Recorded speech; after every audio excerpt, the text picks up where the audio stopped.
ഒരുങ്ങിക്കൊണ്ടിരിക്കുന്ന എല്ലാവരെയും ദൈവനാമത്തിൽ സ്വാഗതം ചെയ്യുന്നു. നാം ഒരുമിച്ച് ദേവാലയത്തിൽ വന്നിരിക്കുന്നത് ഈ പ്രാർത്ഥനകൾ നമ്മുടെ കഴിക്കുന്നത് ഇന്ന് വിവാഹബന്ധത്തിൽ പ്രവേശിക്കുന്ന ഈ മക്കൾക്ക് അവർക്കും ഒരു വർഷത്തിലും ജീവിതം ധന്യവാനുഗ്രഹമായിരിക്കാൻ മുഖാന്തരമാകട്ടെ. പ്രാർത്ഥനപൂർവ്വം എല്ലാവരും ഈ ശുശ്രൂഷയിൽ പങ്കെടുക്കണമെന്ന് സ്നേഹത്തോടെ ആർപ്പിക്കുന്നു. ബഹുമാനപ്പെട്ട പട്ടക്കാരെ, സുശേഷകളെയും ഇത് കുടുംബത്തിൽ നിന്നും രക്ഷണം സ്വീകരിച്ച് കുടുംബത്തിൽ നിന്നും കടന്നു വന്നിരിക്കുന്ന പ്രിയപ്പെട്ട എല്ലാവരെയും ഈ ആലയത്തിലേക്കും ഈ ശുശ്രൂഷയിലേക്കും പ്രത്യേകമായി സ്വാഗതം ചെയ്യുന്നു. എല്ലാവരും പ്രാർത്ഥനയോടുകൂടി ശുശ്രൂഷയില്ലാത്ത അവസാനം പങ്കെടുക്കണം.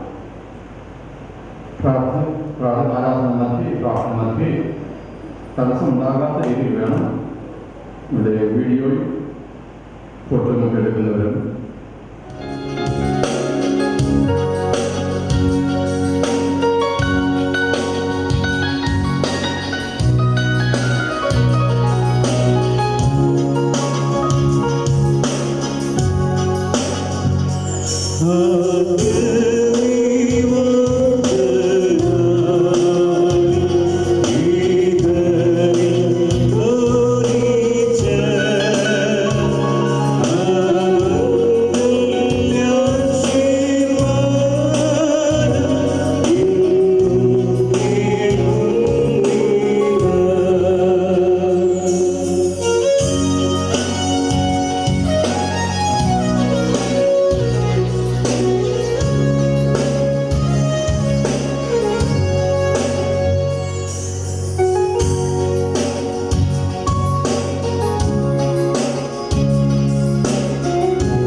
Amen.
They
വിവാഹ നിശ്ചയത്തിൻ്റെ പൂർണ്ണത ഇപ്പോഴെ ഇവിടെ നിർവഹിക്കുന്നത്. അത് ദൈവമാണ് അത് ആശീർവദിച്ചിരിക്കുന്നത്. രണ്ടാം ഭാഗം ശുശ്രൂഷ, വിവാഹത്തിൻ്റെ ശുശ്രൂഷ, അത് കിരീടപാഠ ശുശ്രൂഷയാകുന്നു. കിരീടപാഠ ശുശ്രൂഷ വിവാഹ ജീവിതത്തിലേക്ക് നമ്മളെ പ്രവേശിപ്പിക്കുന്ന വലിയ ശുശ്രൂഷയാണ്. രണ്ട് വ്യത്യസ്ത സാഹചര്യങ്ങൾ, വ്യത്യസ്ത പാരമ്പര്യത്തിൽ, വ്യത്യസ്ത സഭാവിഭാഗത്തിൽ ജനിച്ച് വളർത്തപ്പെട്ട മക്കളിൽ വരും. ഇന്ന് ഈ ആലയത്തിൽ ദൈവസന്നിധിയിൽ ഒരുമിച്ച് നിൽക്കുകയാണ്. നാം എല്ലാവരും ഇന്ന് ഒരുമിച്ച് ആഗ്രഹിക്കുന്നത്, നാം പ്രാർത്ഥിക്കുന്നു, ഇവർ ഒന്നാക്കുവാനായിട്ടാണ്. ദൈവം രൂപകൽപ്പന ചെയ്ത വലിയ പദ്ധതിയും പ്രാണനും നന്മയും അനുഗ്രഹവുമാണ് കുടുംബജീവിതം. ആ ഒന്നായ അനുഭവത്തിൽ ദൈവത്തോട് കൂടെ വസിപ്പാനാണ് ദൈവം മനുഷ്യരെ കുറിച്ച് ആഗ്രഹിക്കുന്നത്. രണ്ട് കുടുംബത്തിൽ ജനിച്ചു വളർത്തപ്പെട്ട മക്കളിൽ വരുമ്പോൾ ദൈവാലയത്തിൽ ദൈവസന്നിധിയിൽ നിൽക്കുകയാണ്. ഇവർ ഇന്ന് ഒന്നാകിത്തീരുന്ന വലിയ അനുഭവം, ദൃഢമായ ബന്ധം ഈ നവദമ്പതികളുമില്ല. അവർക്ക് തമ്മിൽ അവർക്കിടയിൽ പിന്നെ മറ്റൊന്നും ഒരു തടസ്സമില്ലാതെ അവർ ഒന്നാകിത്തീരുന്ന വലിയ അനുഭവം. തികച്ചും വ്യത്യസ്തമായ സാഹചര്യത്തിൽ നിന്നും അവർ ഒന്നായിത്തീരുന്ന ബന്ധം ഏറ്റവും ആഴമായിത്തീരുന്ന ദൃഢമായിത്തീരുന്ന വലിയ മർമ്മം. ഇത് ദൈവം മനുഷ്യർക്ക് വലിയ സമ്മാനം. ദൈവം മനുഷ്യർക്ക് ഏറ്റവും വലിയ സമ്മാനം ബന്ധമാകും. ആ ബന്ധങ്ങളുടെ ഏറ്റവും പരമപ്രധാനമായ ബന്ധമാകുന്നു കുടുംബ ബന്ധം. ആ ബന്ധം മക്കൾക്ക് ദൈവം കനിഞ്ഞ് നൽകുകയാകും. ഇവിടെ ഇവർ ഒന്നായിത്തീരുന്നത് ദൈവാലയത്തിൽ ദൈവസന്നിധിയാണ്. ഇവർ ഒന്നായിത്തീരുന്നത് ദൈവവചനത്തിൻ്റെ അടിസ്ഥാനത്തിലാണ്. അല്പം കഴിയുമ്പോൾ പട്ടക്കാരൻ ഈ ഇവരുടെയും മണവാളിന്റെയും കരങ്ങൾ കൂട്ടിപ്പിടിപ്പിച്ച് ജീവിതകാലങ്ങൾ ഒന്നായിരിക്കാൻ പ്രാർത്ഥിച്ചുകൊണ്ട് ദൈവത്തിൻ്റെ വചനം, തിരുവചനം, സുവിശേഷ ഭാഗമായി അതിൽ പറയുന്നു, ഇനിയും ഇവർ രണ്ടല്ല ഒന്നാണ്. അതുകൊണ്ട് ദൈവം കൂട്ടിച്ചേർക്കുന്നതിനെ മനുഷ്യൻ ഭാഗവഹിക്കുക എന്ന് പ്രഖ്യാപിക്കും. ആ വചനത്തിന്റെ അടിസ്ഥാനത്തിലാണ് ഇവർ ഒന്നാക്കിയത്. ദൈവവചനത്തിന്റെ അടിസ്ഥാനത്തിൽ ഇവരുടെ തലയിൽ, ഇവരുടെയും തലയിൽ കിരീടം വെച്ച് പ്രാർത്ഥിക്കും. കിരീടം കാണുവാനായിട്ട് കാണാൻ സാധ്യമല്ല. എന്നാൽ ഇവിടെ കുരിശു, മാലവ്, വാൾ, ഇവരുടെ തലയിൽ കിരീടത്തിന്റെ രൂപവും, ആ കിരീടത്തിന്റെ രൂപത്തിനകത്തൊരു കുരിശുമാണ്. ആ കുരിശിന്റെ അടയാളങ്ങളാണ് ഇവരുടെ തലയിൽ അഭിഷേകം ചെയ്യുകയും ഇവരെ കിരീടം ധരിക്കുകയും ചെയ്യുന്നത്.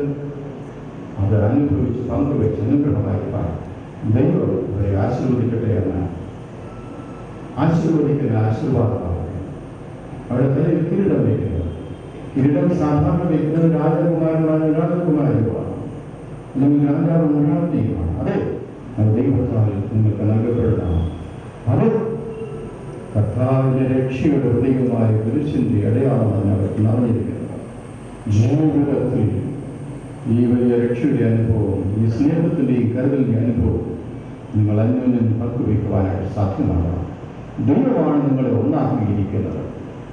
ഏറ്റവും നന്ന് എന്തെന്ന് ദൈവത്തിന് അറിയാം, നമുക്കറിയില്ല. ദൈവമാണ് നിങ്ങൾക്ക് ഈ ബന്ധം നൽകുന്നത് എന്ന് നിങ്ങൾ തിരിച്ചറിയുക.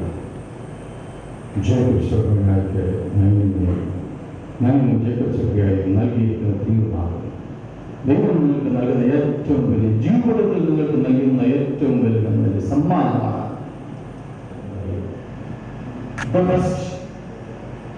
ദൈവത്തിനറിയാം ഇന്ന് നിങ്ങൾക്ക് ലഭിക്കുന്നത് the best partner in life. അത് ദൈവത്തോട് കൂടെ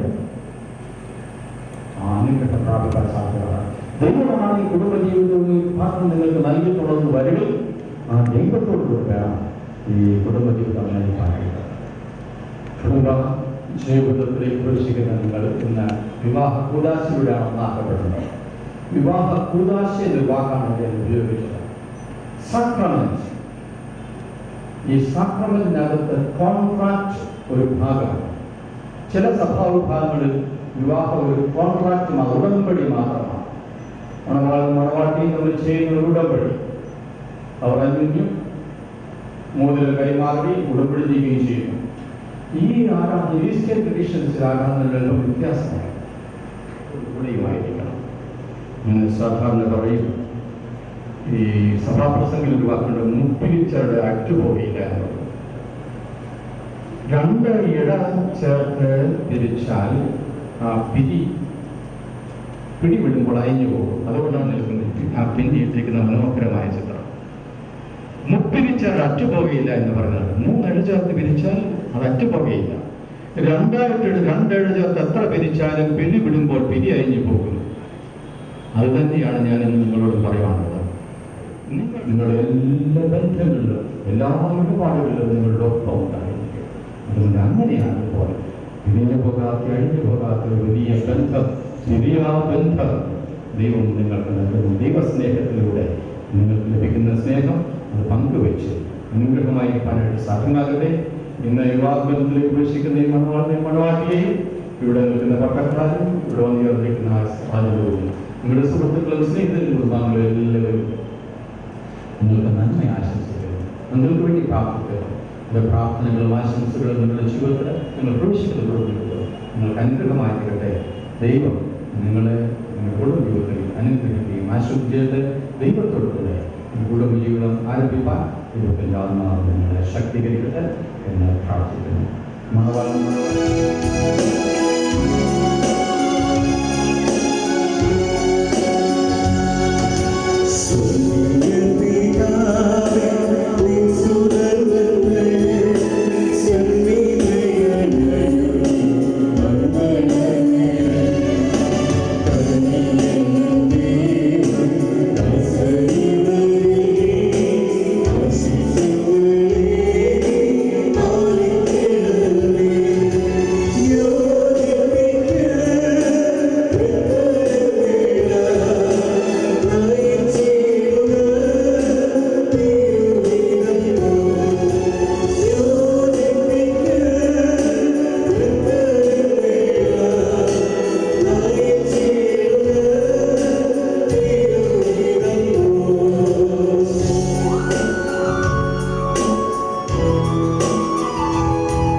ആശീർവദിക്കട്ടെ എന്ന് പ്രാർത്ഥിച്ച് ആശീർവദിച്ചുകൊണ്ട് നമ്മുടെ പട്ടക്കാരൻ കുരിശു വരയ്ക്കുമ്പോൾ ആശീർവാദം സ്വീകരിക്കുന്നയാളായി മണവാട്ടിയും തലവണത്തിൽ കുരിശു വരയ്ക്കുകയും ജനം ദേവാകൃപ ചെയ്യണമേ എന്ന് ഗീതമായിട്ട് പാടുകയും ചെയ്യും.